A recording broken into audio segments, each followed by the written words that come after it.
Welcome to the SDA Housing podcast, brought to you by NDIS Property Australia.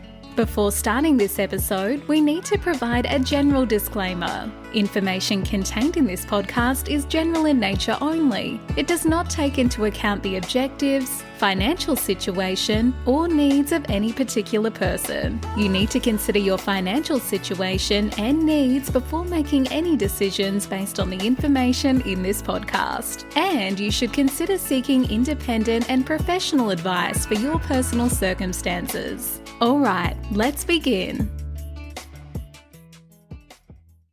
Hi everybody, my name is Eryn and I'm your host for today from NDIS Property Australia here in Brisbane, and you're listening to the SDA Housing podcast, a show that explains, highlights and guides and brings awareness about all things SDA in this ever-changing NDIS world.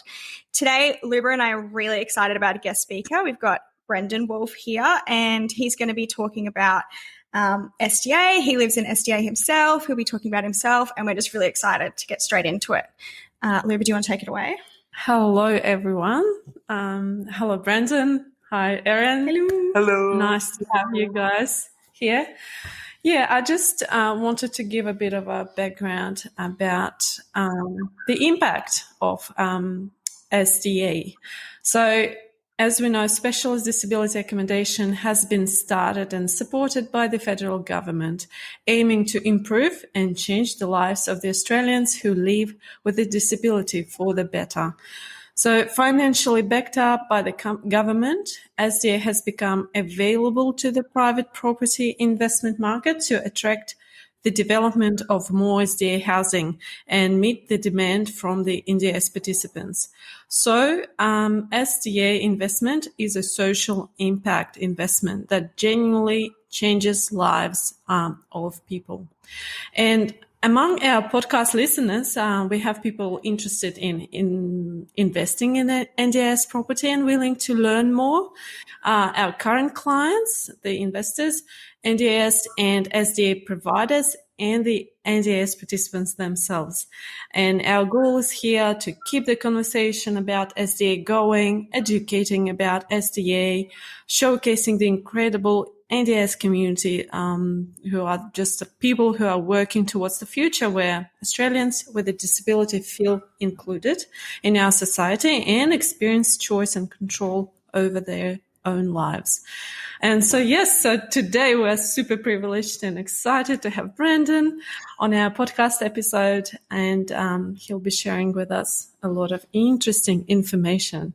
Hello, Brendon, again. Hello, guys. Thank you very much for allowing me to be a part of this podcast. I'm really excited to be here, and I'm really excited to be sharing my SDA journey with your listeners, and I hope to maybe inspire some participants who are looking at SDA, and hopefully they look at applying themselves. Yeah, amazing. We're really excited to have you, just to talk to you and hear your story and get your story out there, and maybe it'll help, as you said, help other people who are looking at getting into SDA. Yeah, I'm really keen to share my journey. So I guess I should start. Go for it. Tell us about you. So I applied for SDA back in 2019. With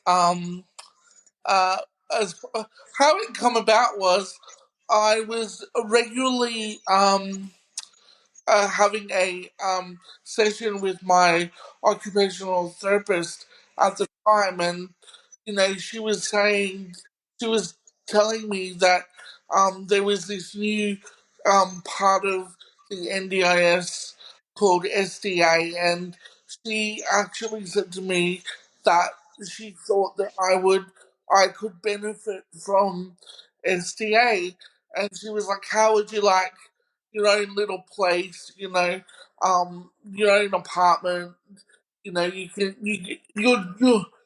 dream of living independently can be a reality." And I was like, "Are you serious? Like, is is this even like a thing? Because I'd never heard of SDA before. Um, I knew about I knew everything NDIS, but nothing SDA. Yeah. So she's like, okay, well then let's do it. So we went through all the steps, like having the functional capacity assessment to see whether I was eligible or not, and it turns out she thought I was. So the we applied, and I hadn't heard anything from my application until a standard plan review that every participant gets to at the end of their plan. And then in that planning meeting, I was told that my SDA had been approved.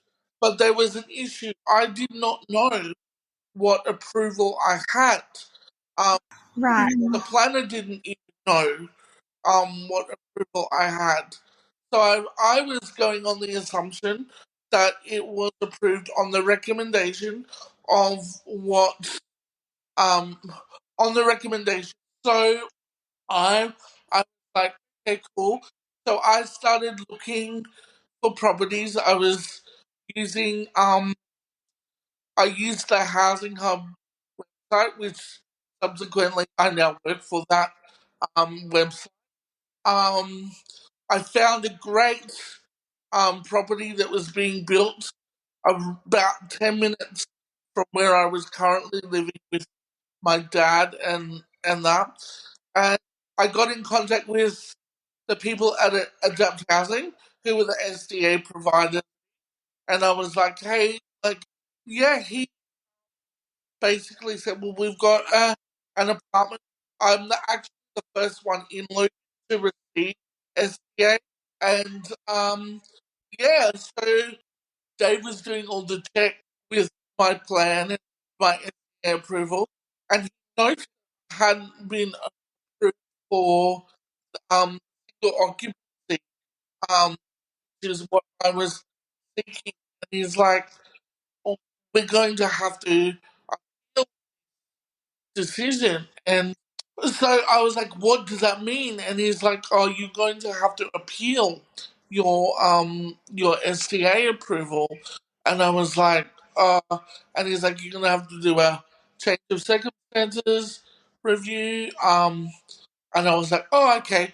I'd been through that process before, so I wasn't thinking anything about it. I thought it was just a minor hiccup, and then that came back as declined, and then he's like, well, you're gonna have to go for a section 100, and then I was like, that's when I was sort of thinking, oh, things are starting to go wrong here. Like what potentially could happen to me, because I'd already arranged that I was moving out and stuff, and I was preparing for um that that stage of my life, and then that came back as declined, and Dave's like, well, your last and only final opportunity. And at this time, he's been like adaptive, been so supportive. Like they got me in contact with Greg Barry, who helped me write Mm. my AAT application, and we started that process, and at the time I was thinking, because I knew nothing about AAT. I didn't know what it was. I didn't know how it integrated with the NDTIS. All I knew was that it involved lawyers and that it's quite a vigorous process. And I was like, oh, okay. So we Greg Barry wrote my application. We submitted it, and we started, I guess, the case conference stage back in August, even earlier. We went through all the case conferences. Mhm. We've even been to a couple of directions here, and nothing was coming out of that in a positive sense for me. The agency kept dragging the chain, just like kept delaying things even longer, wanting more evidence and stuff. And I was like, this is really crazy. All this because I want to live by myself. And it was determined that it had to go to a hearing. Now, I had a 2-day hearing back in, it would have been uh, June this year. Subsequently, the agency decided at the 11th hour they wanted further evidence. So it's still not over for me. It's really distressing. I want to have the right to choose where I want to live and who I want to live with. I don't want to live in a shared environment with other people that I don't even know. Yeah. It's SDA is very different to your normal real estate. In a shared environment, if you're an able body, get that choice of who you want to live with. Under SDA, you don't. So you could be living with people with all sorts of different disabilities, um, different support workers. Like everyone has their right who supports them and when they support them. Like I have independent support workers, and they weren't too keen on working alongside um uh, service providers that they didn't know. So for me, it's a no-brainer, really. I just want to live by myself. What my opinion is it the legislation is so open to determination, to interpretation, that even the planners don't understand it. So they're kind of just palming it off to the AAT to deal with because they don't want to deal with it. This, you know, the one thing that keeps coming back is value for money, and you know, what sort of price you put on someone's life when you take away their choice and control on who they want to live with. Yeah, absolutely. I guess it's priceless, and the choice of who you want, you get to decide who you live with, and every single human being or citizen in this country has the same rights, and that you are no different in that sense. For those of you who doesn't know what AAT is, it's Administrative Appeals Tribunal, and that's what Brendon was sharing with us right now, like just now, his journey through this. Yeah, I guess we hold very high hopes for the new NDIA minister to change this process, and so that we hear less and less stories like that, like like what you, Brendon, have to go through. I mean, one of the reasons why I've chosen to go down this AAT path is basically not just for me, but for other participants. Yeah. Do you want to tell us a little bit about where you're living now in comparison to where you were? Yeah. Yep. So, before living where I currently live, I was living with my dad in a government-funded housing commission house that was purposely built for my wheelchair. Where I live now is in an apartment complex with 10 apartments. Um, 8 of them are high physical support needs. Mm-hmm. 2 are improved livability. In my apartment, it is a high physical support need, so that means the doors are widened, all the PowerPoint at my level. I have provisions in my apartment for assistive technology such as a ceiling hoist, automatic doors. It also has provisions for electric blinds as well. So basically, in my apartment, if it came down to it, everything can be controlled by voice. There's site overnight assistance, which is the still when I don't have my normal support workers here. Yeah, awesome. So the house that you were in before, it was still like fitting your needs? It was fitting my needs, but I I was outgrowing it, Yeah. and I wanted to, like every other 18. Well, when I was 18, I wanted to move out of home too. Like, everyone wants to move out of the family home away from parents at some point in their life. Can't live with mum and dad all your life. You have to be able to experience life Yeah. on your own. And my dad, he's not a very young and well man either. So I had to start looking at the longer term option Mm-hmm. for me as well, because Dad's not going to be there forever, and yeah, I have to learn to survive without Dad, and I guess the NDIS has helped me, in a way, sort of move away from Dad providing a lot of the support for me, where he was doing before I had NDIS. So naturally, eventually, I was like, yeah, I want to move out of home. Mm-hmm. And yeah, and uh, it was such a for me. It was like I was so excited, but it's also been a bit of a downer as well, because of all this appeals process. It doesn't feel. It still doesn't feel real. Like once I get the determination that I'm seeking, then I will breathe a little bit easier, and maybe celebrate the fact that I've got my own place. Yeah.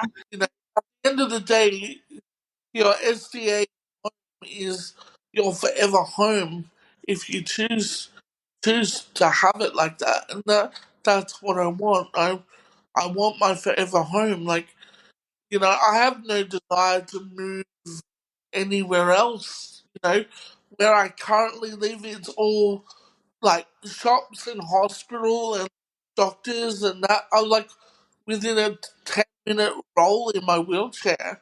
Like it's so close. And I'm 2 minutes away from a train station where I can access Brisbane and the Gold Coast within an hour. So for me, location is perfect.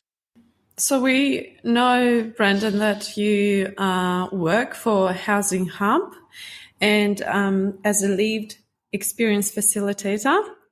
And do I understand it correctly? Is that the current apartment you're living in is provided by them or supported? Like, what's the situation around? So that the property is provided by Adapt Housing. Uh huh. So the housing hub, it's like realestate.com really, where Yeah.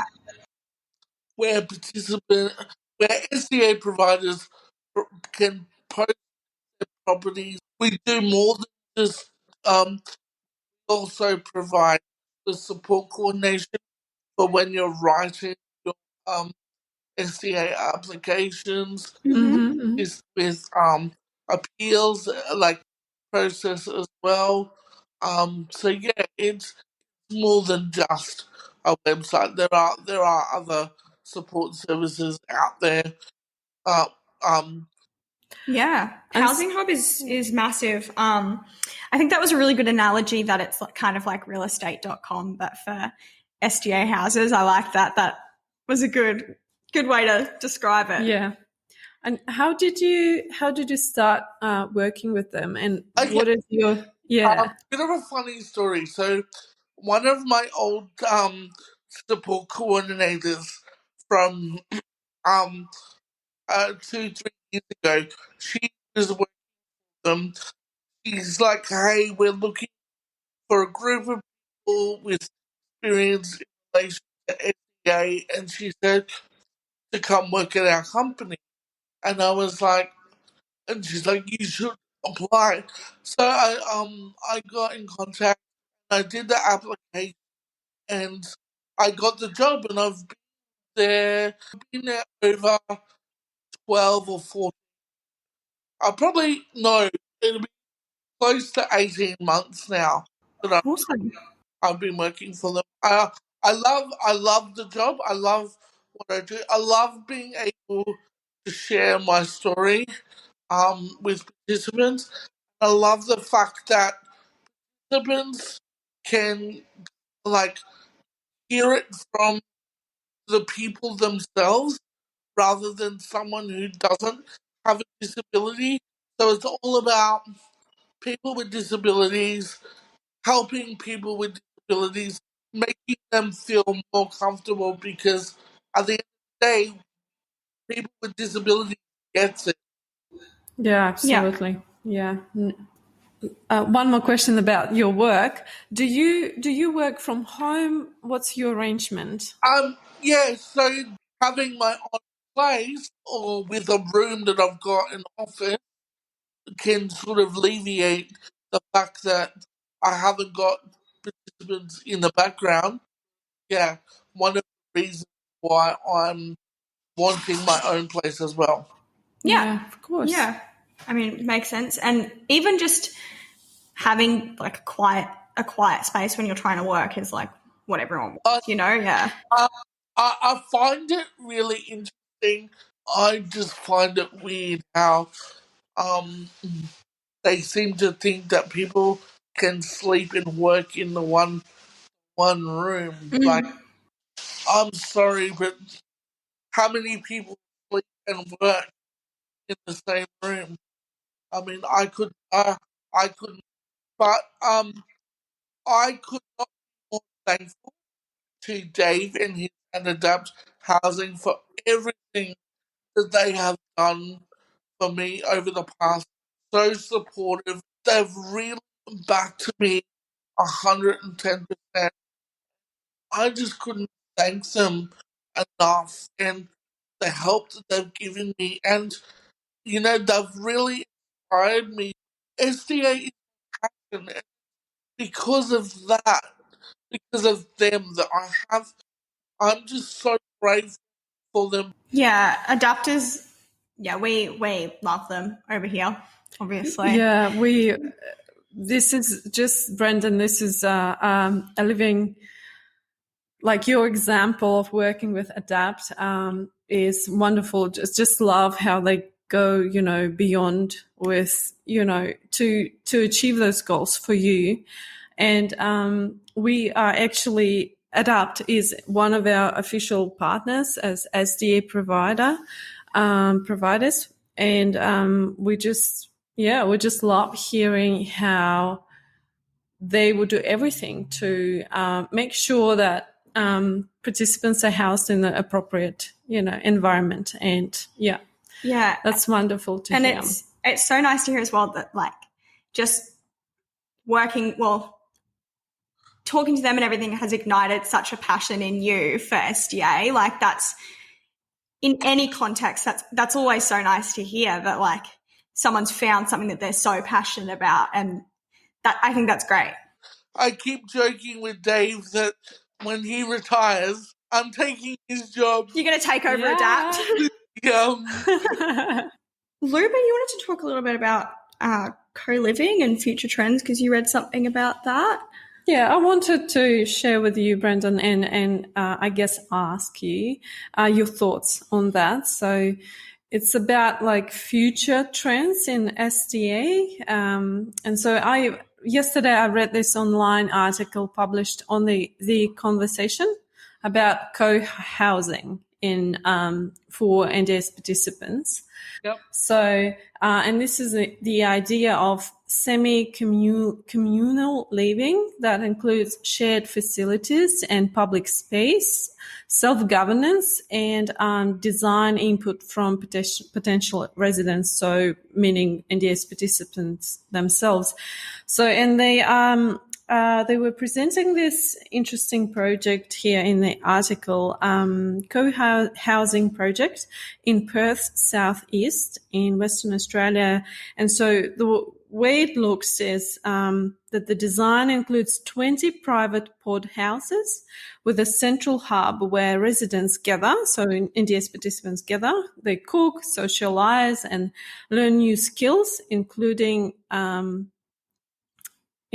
gardening in an existing and successful veggie growing enterprise. And there are also on-site support services. So that sounds really nice. And this project, I guess, is going ahead and looks very impressive from my personal perspective. Have you got any thoughts on that kind of approach? That approach is the perfect approach. However, the agency may see that as a different. There seems to be this narrative within the agency that shared accommodation is better than single occupancy. Single occupancy living. Now, single occupancy is not for everyone. I understand that some people prefer to live with other people, but again, the agency has to be more inclined to approve single occupancy, or projects like this are not going to happen. They're just not going to build any. We talk about a housing crisis as a whole, but in the disability sector at the moment, you've got an even bigger one. So you've got on the one side, you've got participants not getting the funding that they're seeking for what they want, and then you've got all the empty SDA that can't put participants in. Say SDA providers are not going to build in future. It's a big risk. Yeah. Well, obviously we're seeing that at the moment over here. In a few areas we've seen similar to what you're saying. And it's, yeah. The property that I live in now, we're only not even half full. You're right. And that's because of no one's got the right. Mm-hmm. So SDA providers are losing out big time, and it's a double. I would say it's a double entendre, but for both participants and SDA providers. But if they're going to go ahead with that project in WA, the agency has to be like, okay, well, we need occupancy approvals. You know, what we know from an SDA budget, the NDIA are actually under budget for SDA. Right. We know that. It's crazy. Yeah. Yeah.